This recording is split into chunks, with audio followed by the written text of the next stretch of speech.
They're picking my family off one by one. Let's fight like demons. Dune 2 এর দারুণ সাফল্যের পর বহুল আলোচিত ডুন ফ্র্যাঞ্চাইজির তৃতীয় কিস্তি ডুন মেসিয়াতে আবারও দেখা যাবে Florence পিউককে।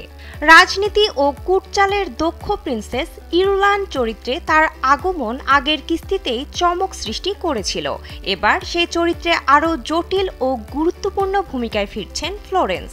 If this Muad'Dib is a religious figure. সম্প্রতি এক মার্কিন গণমাধ্যমের সাক্ষাৎকারে ফ্লোরেন্স জানিয়েছেন, ডুন মহাবিশ্বে তার চরিত্রের যাত্রা কেবল শুরু হয়েছে। তিনি সরাসরি কোনো কাহিনী ফাঁস না করলেও তার কথায় ইঙ্গিত পাওয়া গেছে ভবিষ্যতে এই সিনেমার কিস্তিতে প্রিন্সেস ইরুলানের প্রভাব অনেক গভীরভাবে পর্দায় ফুটে উঠবে। He's psychotic. স্যান্ডেলিনা সো রূপচর্চায় আভিজাত্য।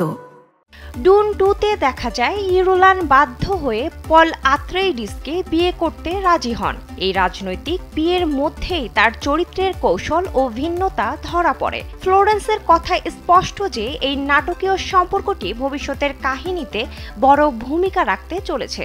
You've been preparing me my whole life.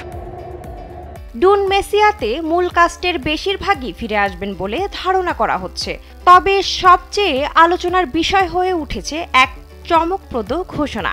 জানা যায় ডানকান আইডাহো চরিত্রে প্রত্যাবর্তন করতে চলেছেন জেসন মোমোয়া। যদিও তাকে দ্বিতীয় কিস্তিতে দেখা যায়নি, তবে তার ফিরে আসার খবর ভক্তদের মধ্যে নতুন জল্পনার জন্ম দিয়েছে।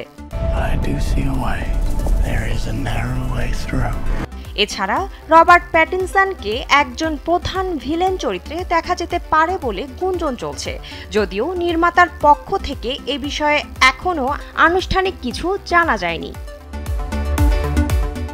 আগের দুই কিস্তির মতো এবারও পরিচালনার দায়িত্বে রয়েছেন ডেনিস ভিলেনিউভ।